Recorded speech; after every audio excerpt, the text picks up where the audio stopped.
Assalamualaikum warahmatullahi wabarakatuh. Selamat datang pada pembelajaran kimia. Kali ini kita masih membahas tentang materi termokimia untuk penentuan perubahan entalpi reaksi atau delta H. Mengingat kembali, ketika kalian diberikan persamaan termokimia, maka di sebelah kanan akan dicantumkan data delta H atau entalpi reaksi. Bagaimana cara memperoleh entalpi reaksi ini? Nah, maka kita bisa menentukan perubahan entalpi atau delta H dengan menggunakan 4 cara. Cara yang pertama adalah dengan menggunakan data entalpi pembentukan standar atau delta H 0F. Kemudian yang kedua dengan menggunakan data energi ikatan rata-rata. Yang ketiga menggunakan cara hukum Hess.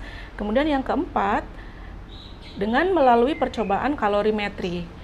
Oke, kali ini kita akan membahas cara yang pertama, yaitu dengan menggunakan data entalpi pembentukan standar atau delta H 0F.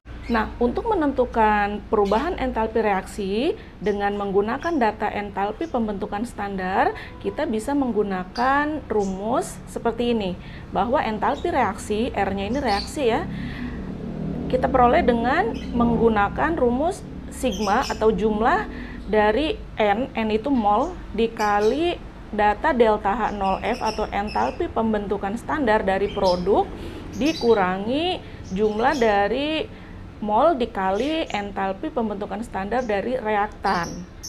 Nah, adapun materi prasyaratnya, untuk memahami cara yang pertama ini, kalian harus paham dulu tentang persamaan termokimia yang sudah kita bahas ya pada video sebelumnya. Kemudian yang kedua, paham tentang apa itu entalpi pembentukan standar atau delta H 0F. Nah, untuk mudahnya seperti ini. Misalnya diketahui persamaan reaksinya seperti ini ya. Ada 2SO2 ditambah O2 menghasilkan 2SO3. Maka persamaan reaksi ini yang di sebelah kiri, nah ini ingat ya, ini namanya reaktan. Kemudian yang di sebelah kanan hasil reaksi ya, ini namanya atau kita sebut sebagai produk ya, hasil reaksi atau produk.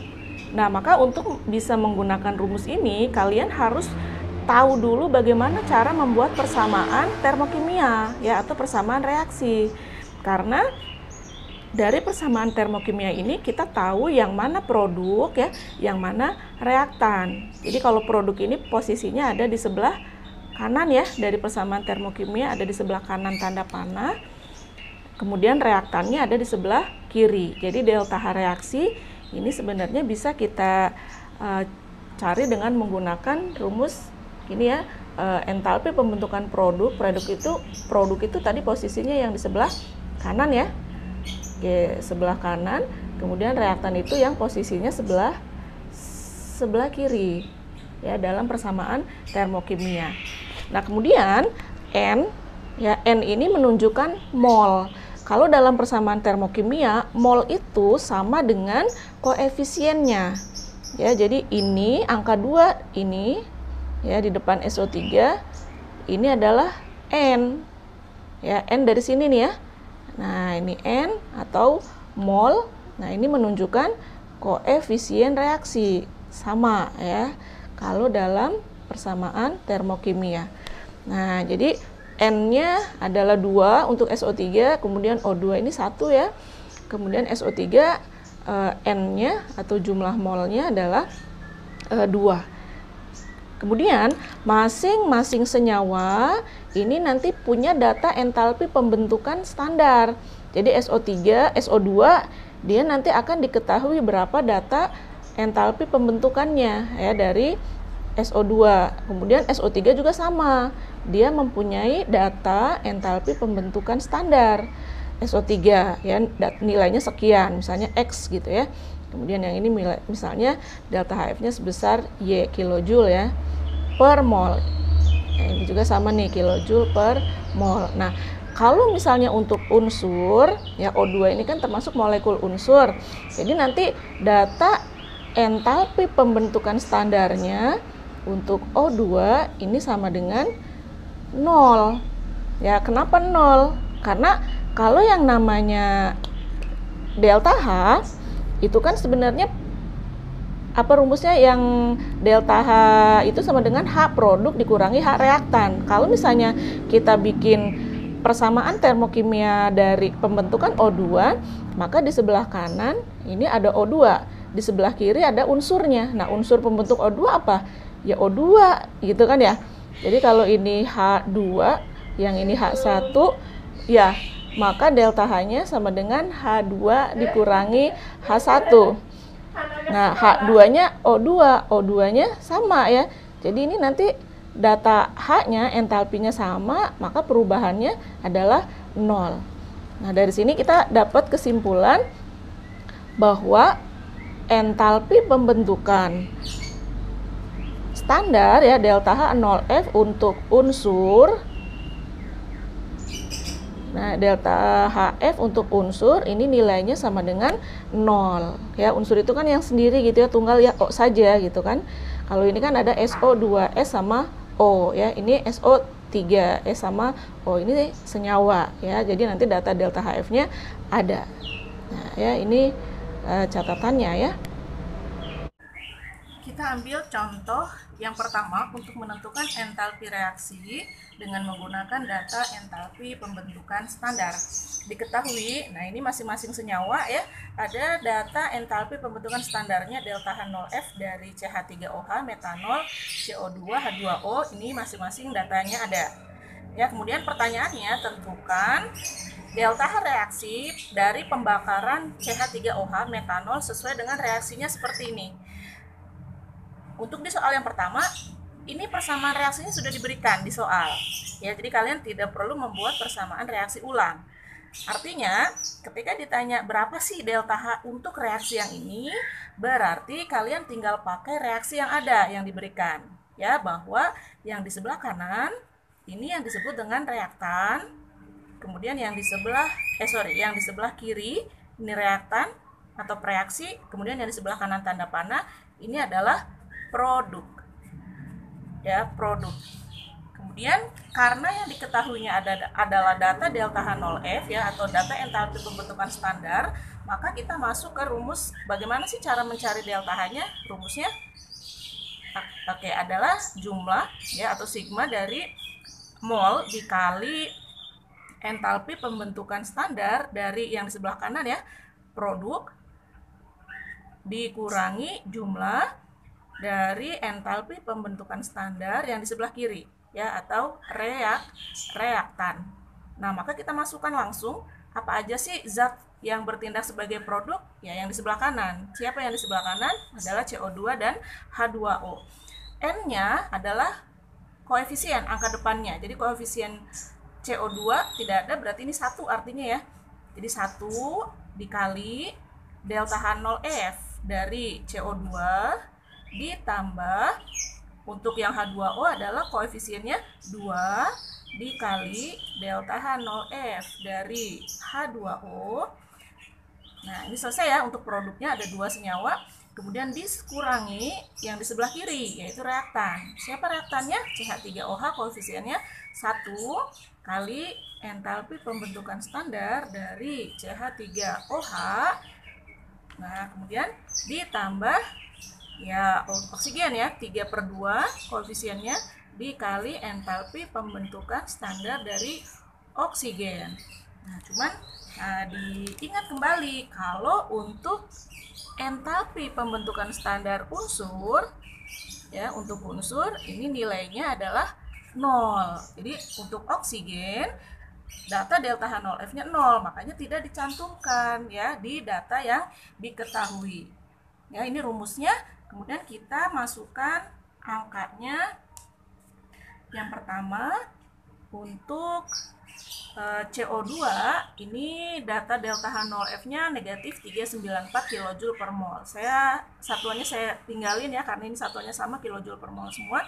Jadi 1 dikali negatif 394 ditambah 2 dikali untuk H2O delta H0F-nya negatif 286, tutup ya, dikurang, oke, yang di sebelah kiri ada 1 untuk CH3OH dikali entalpinya negatif 239 ya.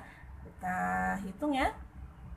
Jadi ini negatif 394 ditambah negatif 286 dikali 2 berarti 572. Oke, nah ini negatif dengan negatif ya. Kalau 1 dikali kan ini tetap, jadi negatif sama negatif hasilnya positif ya, 239 ya. Nah, jadi ini dijumlahkan sama-sama negatif, jadi negatif 69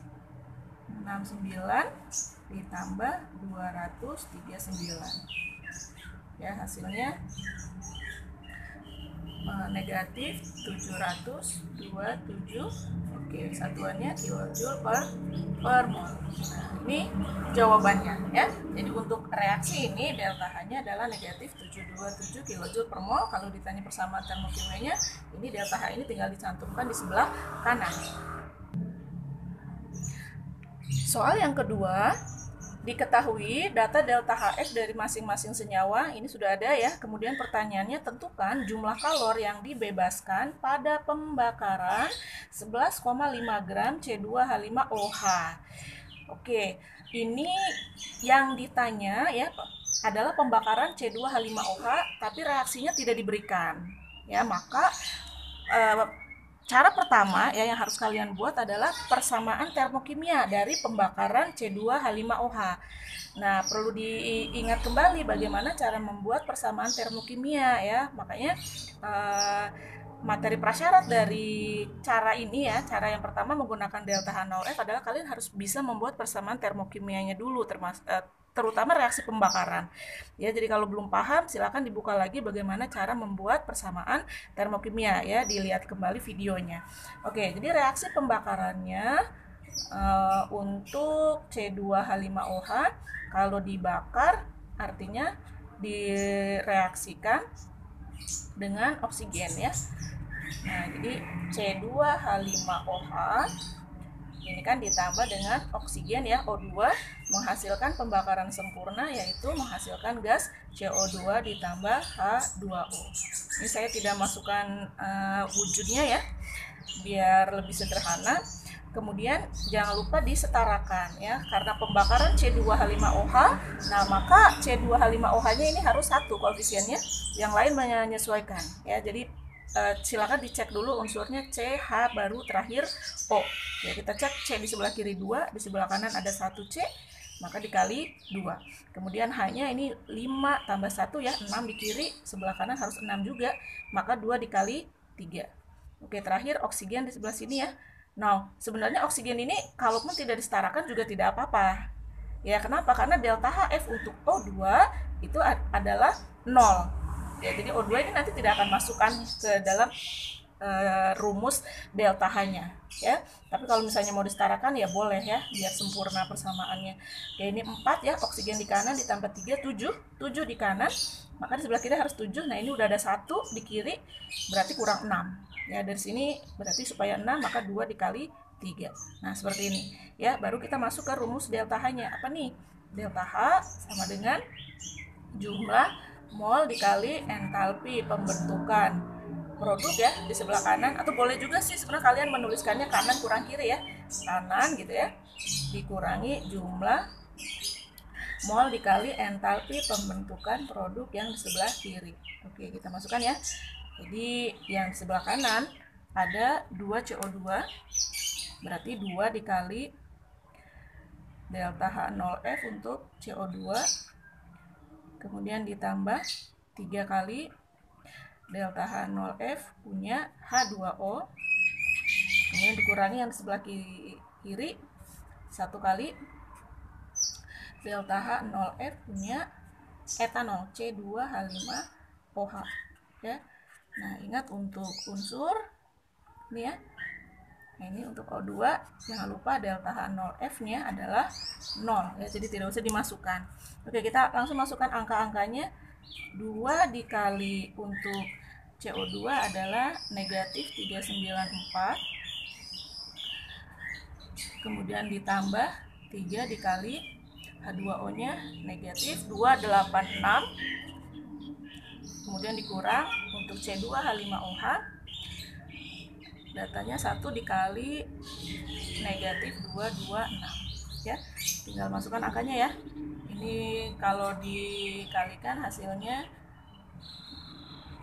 negatif 788, kemudian ini dikurang ya, negatif jadinya ini 8, 5, 8, kemudian dikurang negatif, nanti hasilnya jadi positif ya, 226 sama dengan, oke nanti kalian hitung negatif 788 dikurangi 858 ditambah 226, dapat hasilnya negatif 1420 kilojoule per 1 mol ya, karena ini untuk 1 mol ya. Nah sementara yang ditanya kita hitung nih, ini berapa molnya ya, jadi cari dulu molnya. Dari sini mol sama dengan, karena yang diketahuinya gram, maka gram dibagi mr, kemudian masukkan ya gramnya 11,5, kemudian mr-nya ini ada 46, maka hasilnya 0,25